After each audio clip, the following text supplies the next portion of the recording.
با عرض سلام به دوستان مهربان رادیو زودی در شروع هفته نو سرخط رویدادها را تقدیم شما میکنیم. امروز 16 می از سفر امامعلی رحمان پرزیدنت تاجیکستان به مسکو میگوییم.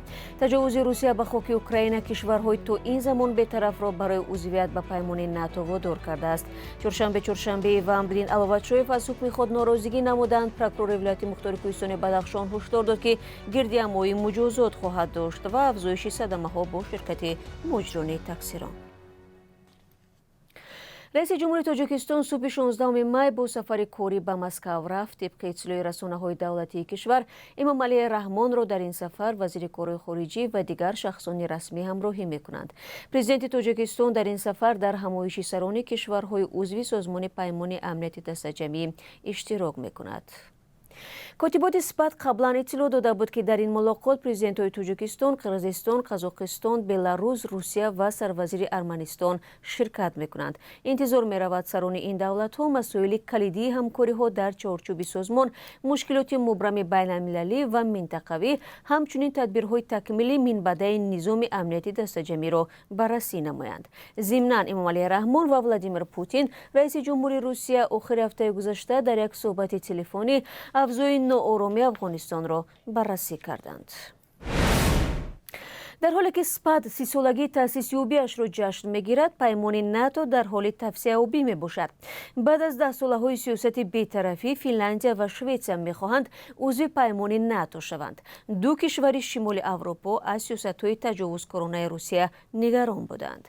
روز 15 می پرزیدنت و سروزیر فنلاندیا در یک صحبت با خبرنگاران ابراز داشتند که این کشور هدف دارد به پیمان ناتو شامل شود. حزب حاکم سوسیال دموکراتی شوئیسریا هم گفته است در جلسه 16 می مسئله عضویت این کشور در پیمان ناتو را مطرح می‌کند. با آغاز تجاوز روسیه به خاک اوکراین در ماه فوریه سال روان، شمار زیادی شهروندان فنلاندیا و شوئیسریا از عضویت کشورهایشان در ناتو جانبداری کردند.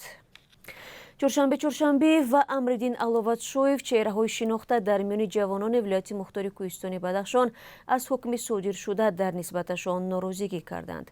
دادگاه ناحیه اسماعیلی سامانی شهر دوشنبه شام 13 می چهارشنبه ورزشگری محاربه‌های آمیخته را به 8.5 سال زندان محکوم کرد.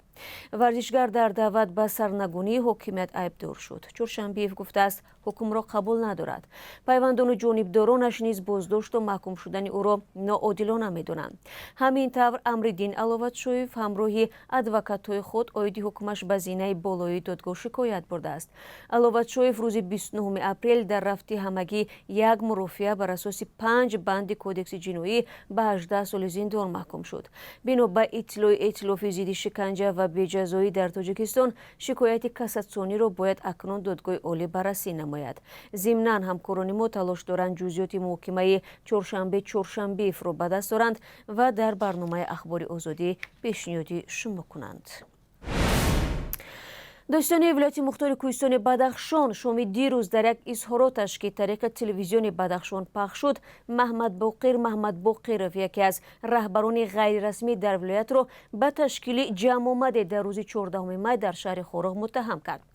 پرویز عارف‌زاده ادعا نمود که این جمع آمد با مشورت رهبران مخالفین محیدین کبیری و علیم شیرزمانوف تشکیل گردید. او هشدار داد که در صورت دیگر باره به گردهمایی دست زدن محمد باقر و طرفدارانش، مقامات حفظی حقوق به آن همچون به عمل تروریستی واکنش شدید نشان خواهند داد.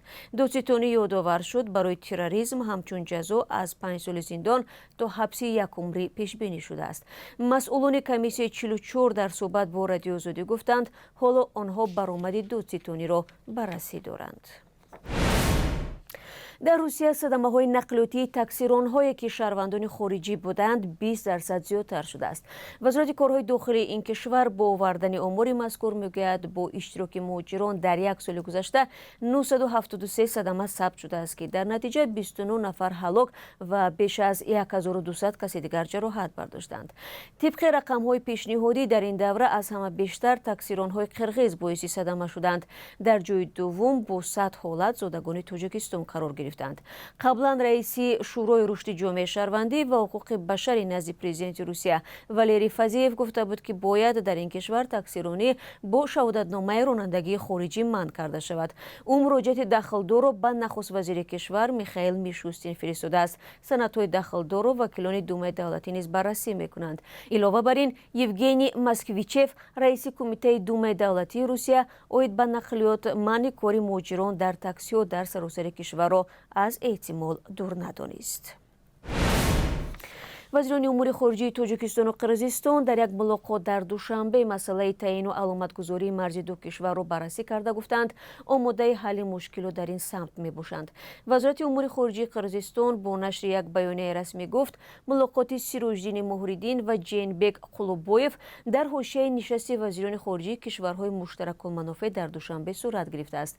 Тоҷикистону Қирғизистон 972 километр сарҳад доранд ва то кунун беш аз 300 километри он таъину нишонагузорӣ нашудааст. дӯстони азиз, ҳоло барои шумо оиди қурби асъори хориҷӣ дар Тоҷикистон маълумот медиҳам. қурби рубли русӣ имрӯз 16 май нисбати охири ҳафтаи гузашта бетағйир буда. тибқи нишондоди Бонки миллӣ 1000 рубл расо 166 сомонӣ мебошад. нархи $1 ҳамоно 12 сомониву 49 дирам ва 1 евро 12 сомониву 98 дирамро ташкил медиҳад.